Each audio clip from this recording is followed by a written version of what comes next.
잠깐 참으면 병 된다? 노인에게 특히 위험한 이 감정. 어릴 적부터 우리는 참는 것이 미덕이라고 배워왔습니다. 화내지 말고 참아라.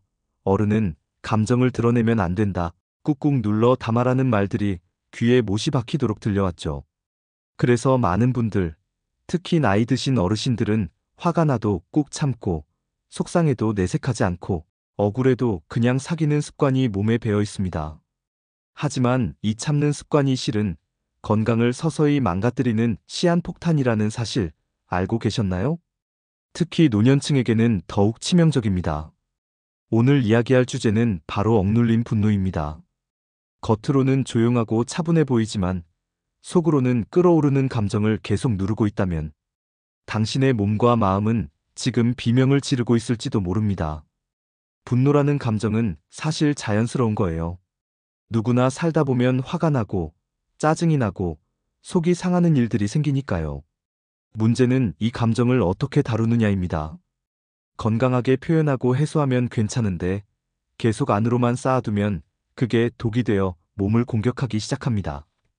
마치 압력솥 뚜껑을 꽉 닫아둔 채 불을 계속 떼는 것과 같아요. 언젠가는 터져버리거나 아니면 솥 자체가 망가지는 거죠. 첫째, 화를 계속 참으면 우리 몸의 교감신경이 과도하게 활성화됩니다. 교감신경이 뭐냐고요? 우리 몸을 긴장 상태로 만드는 신경계입니다. 위험한 상황에서 도망가거나 싸우기 위해 몸을 준비시키는 거죠. 화가 났는데 표현하지 못하고 참으면 몸은 계속 긴장 모드를 유지하게 됩니다. 그러면 혈압이 올라가고 심장이 빨리 뛰며 호흡이 얕아집니다. 이런 상태가 반복되면 어떻게 될까요? 고혈압, 심장병, 뇌졸중 같은 심각한 질환으로 이어질 수 있습니다. 70대 할아버지 한 분이 계셨어요. 평생 성실하게 살아오셨는데 은퇴 후 자식들에게 서운한 일이 많아도 말 한마디 안 하셨대요. 내가 참으면 되지라는 생각으로 몇 년을 보내셨는데 어느 날 갑자기 가슴이 답답하고 숨이 차더래요. 병원에 갔더니 고혈압에 협심증까지 진단받으셨습니다. 의사 선생님이 물었죠. 요즘 스트레스 많이 받으세요? 할아버지는 그제야 깨달았습니다. 자신이 평생 쌓아온 분노가 심장을 공격하고 있었다는 걸요. 둘째, 감정을 속으로만 사귀다 보면 면역력이 뚝 떨어집니다. 우리 몸의 면역 체계는 스트레스에 매우 민감해요.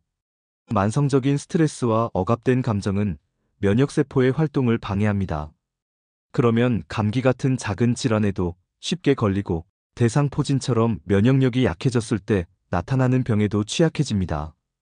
더 심각한 건 암세포와 싸우는 능력도 약해진다는 거예요. 우리 몸은 매일 암세포를 만들어내지만 건강한 면역 체계가 이를 잡아내 제거합니다. 하지만 면역력이 떨어지면 이 방어선이 무너지는 거죠. 60대 중반의 한 여성분이 계셨습니다.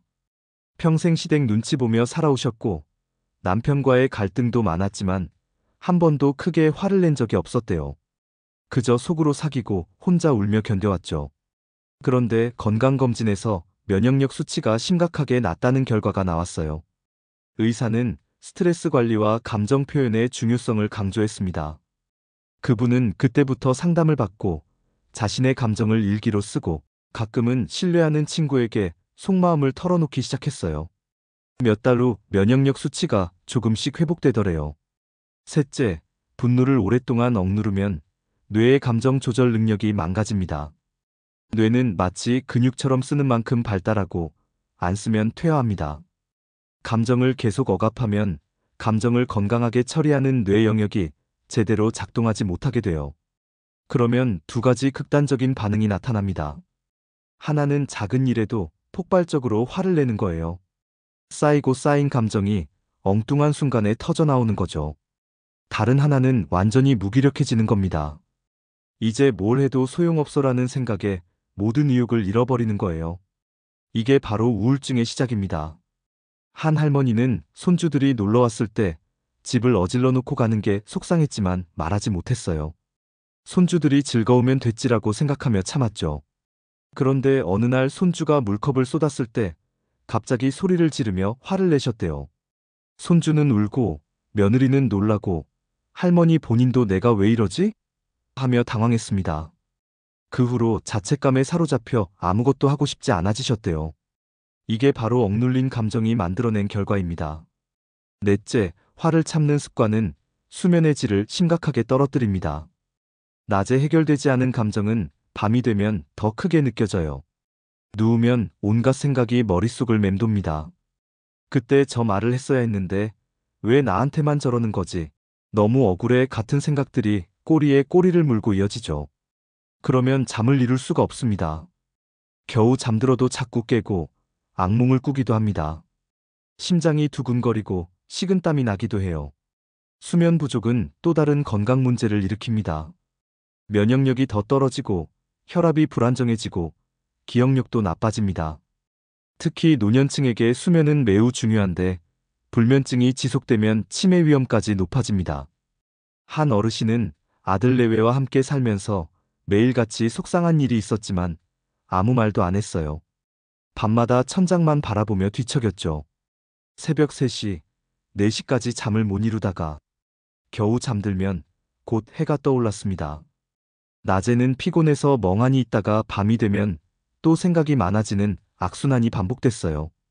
결국 수면제를 처방받았지만 약만으론 근본적인 해결이 안 됐습니다.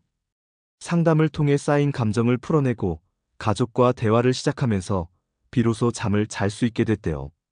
다섯째, 감정을 계속 쌓아두면 인간관계가 단절됩니다. 겉으로는 아무렇지 않은 척하지만 마음속에는 상처의 벽이 점점 높아집니다. 어차피 말해봤자 안 통해 내 마음을 아무도 이해 못해라는 생각이 자리 잡으면서 사람들과의 관계가 멀어지는 거예요. 전화가 와도 받기 싫고 만나자는 말에도 핑계를 대게 됩니다. 그러다 보면 점점 고립되고 외로움이 커집니다. 외로움은 또 다른 스트레스가 되어 건강을 해칩니다. 연구에 따르면 사회적 고립은 흡연만큼이나 건강에 해롭다고 하니까요. 한 할아버지는 친구들과의 모임에서 자신의 의견이 무시당한 적이 있었어요.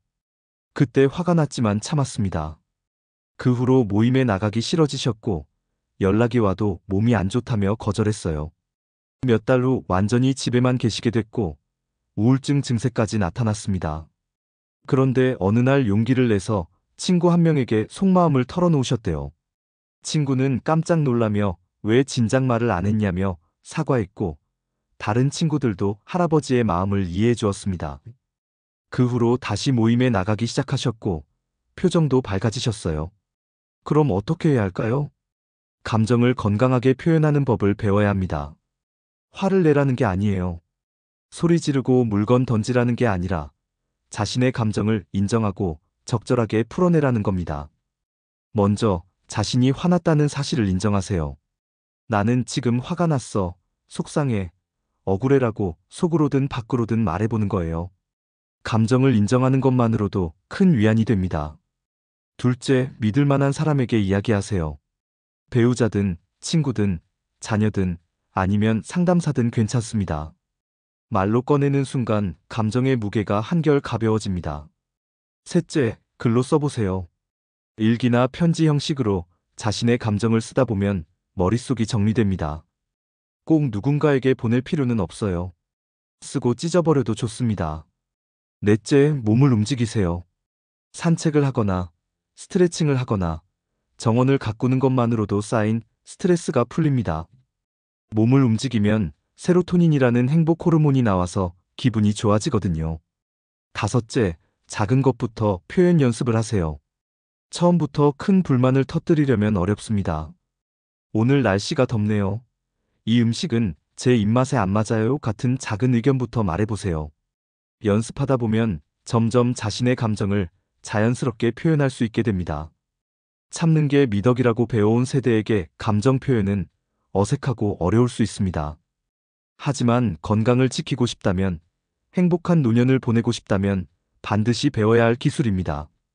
화를 내는 게 아니라 풀어내는 것, 억압하는 게 아니라 해소하는 것, 그게 진짜 어른의 지혜입니다. 당신의 감정은 당신이 지켜야 할 소중한 자산입니다. 더 이상 속으로만 사귀지 마세요.